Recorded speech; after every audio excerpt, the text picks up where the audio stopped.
This video is brought to you by playhistoricfirst.com, a daily timeline trivia game where you can test your knowledge on all things history and play your friends. Playhistoricfirst.com. Check it out. Hello, and welcome to the Caitlin Francis Show.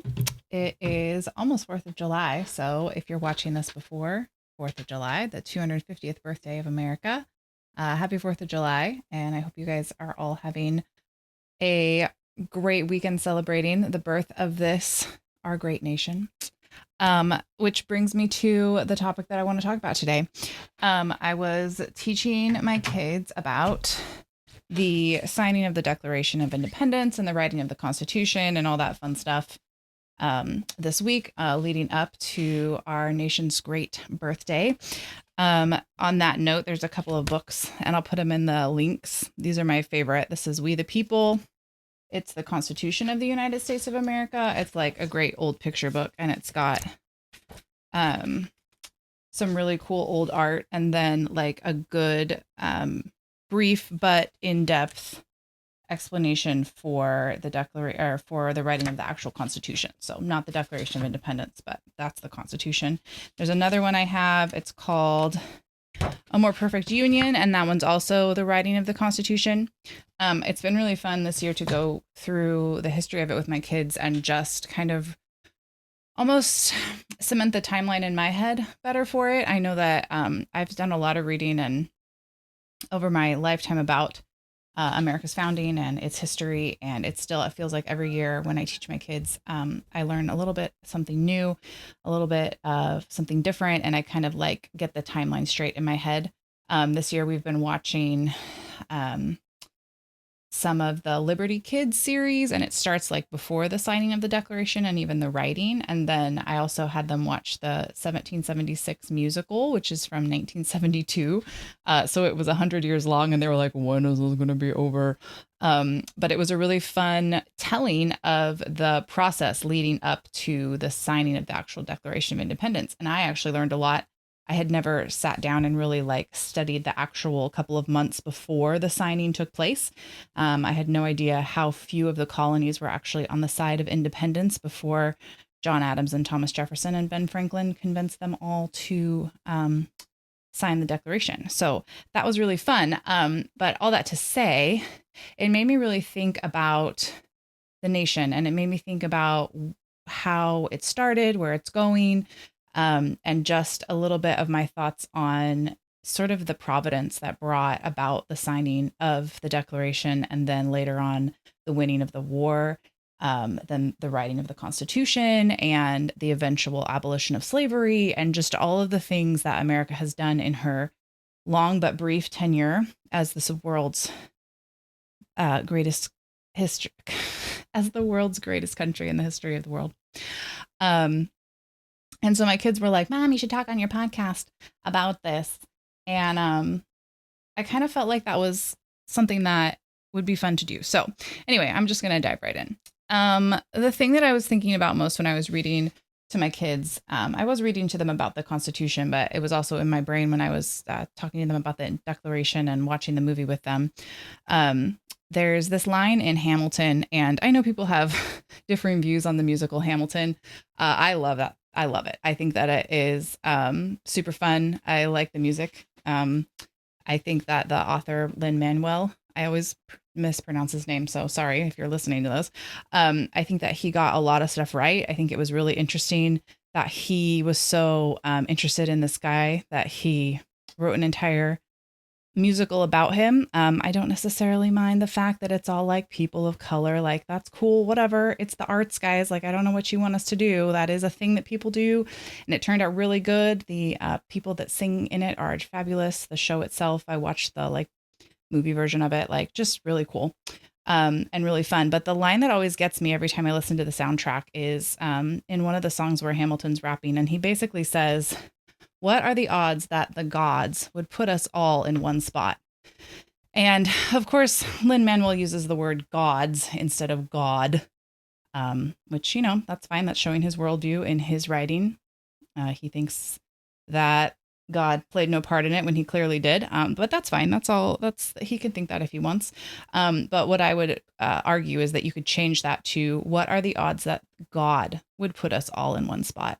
And I was just thinking about that as I was reading to my kids this week. All of these people that were in the Continental Congresses, they all came from different backgrounds. They were farmers, they were lawyers, they were doctors. Certainly, they were all educated. But they were not all educated like to the same level. They weren't all lawyers. They weren't all doctors. They were just regular people. And they brought all of their life experiences, all of the learning and thinking that they had done to this one building in Philadelphia. And they managed to write this document, this Declaration of Independence. And it's just really fascinating if you think about it. Like, if you think about all the little threads that had to be pulled in the history of basically even the world to get you to that room in Philadelphia where they wrote and signed the Declaration of Independence. I also taught my kids a lot about the ancient Roman history, or ancient history. This past semester, we started with the Garden of Eden and we went all the way up to Rome, Jesus's birth and death, basically. And it just reminded me, like, when you're getting towards the end of BC and you're getting towards Jesus's birth, we have the Greek Empire that basically set the stage for everybody speaking Greek. And then we have the Romans that come in and they take over basically the entire known world at that time, other than China, which was like kind of doing its own thing way across the world. And they built all these roads. So it's well documented fact at this point that the reason Christianity spread the way it did was because God had orchestrated history in such a way that over long eons of time, we built up these interesting ideas. The Greeks had so many interesting ideas about democracy, about how to run things differently.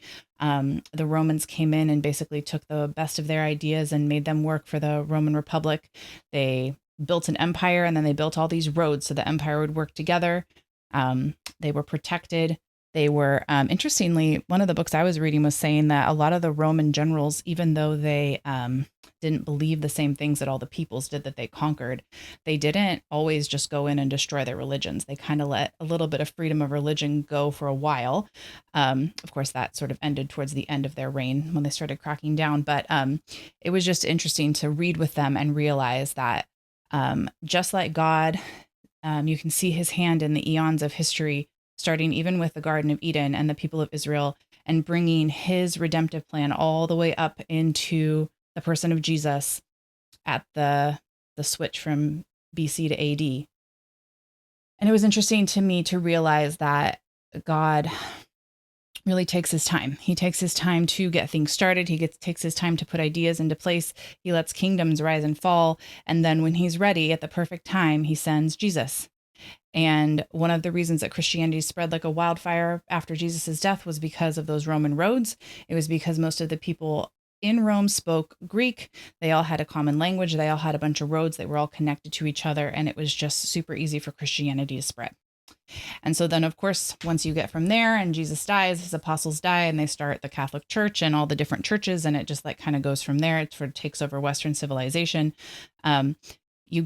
Eventually you get to Philadelphia, 1776, and you get all these men in this room who have been influenced by the thinkers and the writers, all the way from Greeks and Romans all the way up to their present day. And they get all in this room and you're like, oh, cool, something's going to happen. And then they all have to agree on something.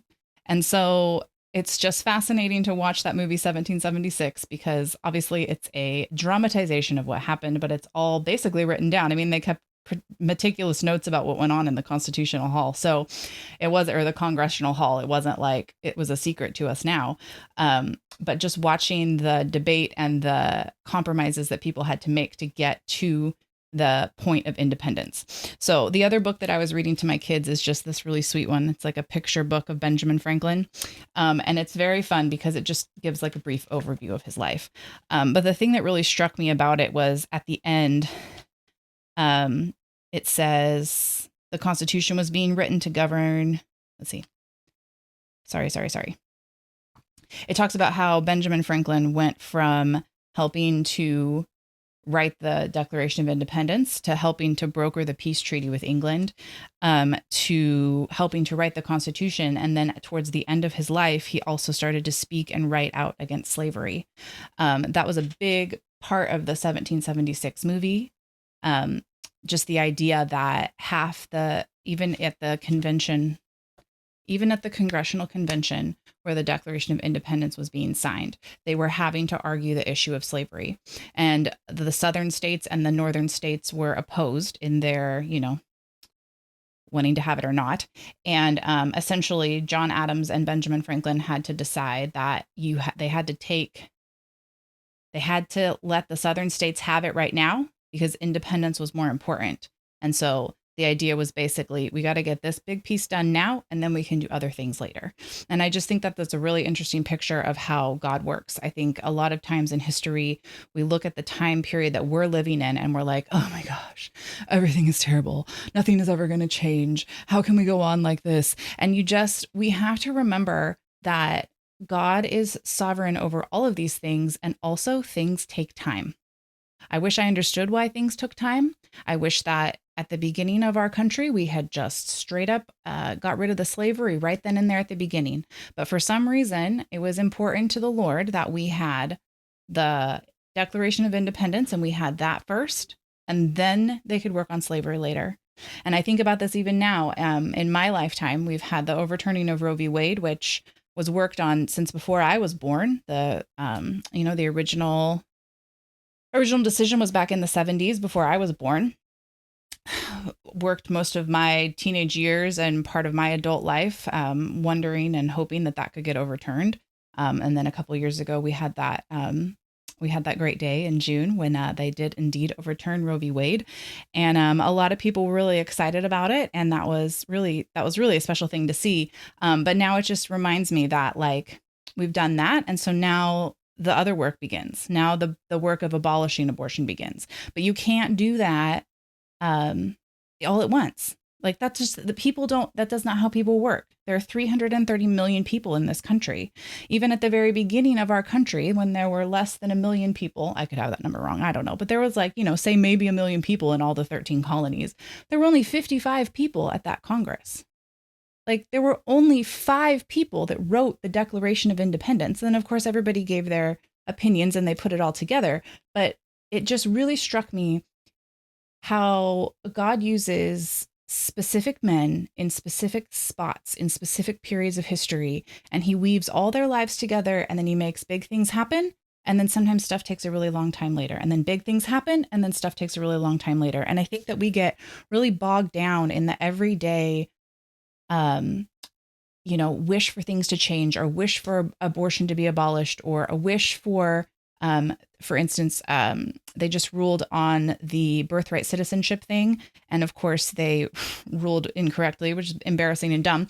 But the interesting part about that is that there are people that have been in both the first Trump White House and now the second Trump White House. And they have said basically that in the first Trump administration, they even said, let's do something with birthright citizenship. And they were laughed out of the room. Nobody had any interest in touching that.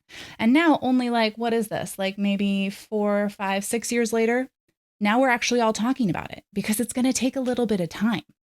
And it's unfortunate that the big things, the big wrong things seem to go quickly and all at once. And then the big good things seem to go slowly over time. And I don't know why God chooses to do that. I don't know what he's doing in this interim time when we're fighting against different things. But I just want to encourage you, if you feel like we're stuck in this place of, hardship and political turmoil, and we're stuck in this place of, oh my gosh, are we going to last another 250 years? First of all, I hope so. I think that this is the greatest country in the history of the world, and I will never stop saying that. I think that God providentially put us on the planet to do a lot of good for the past 250 years. I hope that he continues to let us do a lot more good for the future 250 years. I hope that my great-great-great-grandchildren watch this and laugh at my ridiculous technology and the things that I have on my wall. And I hope that they are still living in a free world, but maybe they won't be. And that's okay. God has from the beginning of the Garden of Eden until now, the eons of history have cycled. There have been cycles all the time. I tell my kids this constantly. It's like, oh, look, another new empire. Oh, look, another new war. The fact that the United States is still around is a blessing from the Lord. And we just don't know what tomorrow's going to bring, but we have to do the little bits of good that we can. We can't get discouraged and sit around going, oh my goodness, well, it's so bad now. It could never be this bad again. Like, it's been bad before, guys. It's been super, super, super bad. We've lost our grip on democracy more than once or twice or three times, or a republic, I should say. We're not a democracy, we're a democratic republic. But the point is, if God can use all of these men, all the different men that he used during that time to write the Declaration, to serve in the Congresses, to fight the wars, to then write the Constitution, because there's people that go in and out of these stories, of course. Like Hamilton was not at the signing of the Declaration of Independence, but he was there helping them make the Constitution. Franklin was at both. Thomas Jefferson was in and out of the country all the time. George Washington was doing what he could as far as he could do. And all these people did these things as they came up.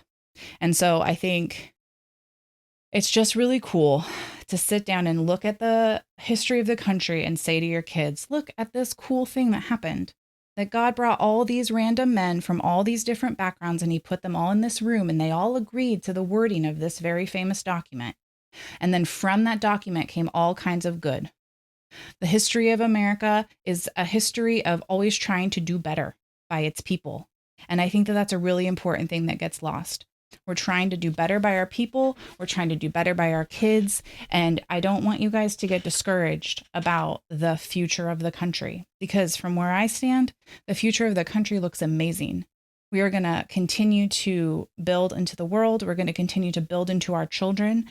And for whatever reason, the Lord is using the United States of America as his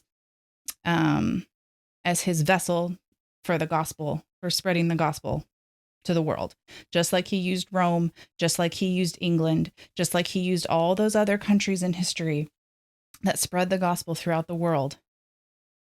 I just want to encourage you on this America's 250th birthday weekend that the Lord has never stopped using those that he calls, and he is doing great things. And even if you don't believe in God, that's fine. You don't have to, but you have to acknowledge that our country is pretty cool and it's done some pretty great stuff and it's worth celebrating. Happy 4th of July.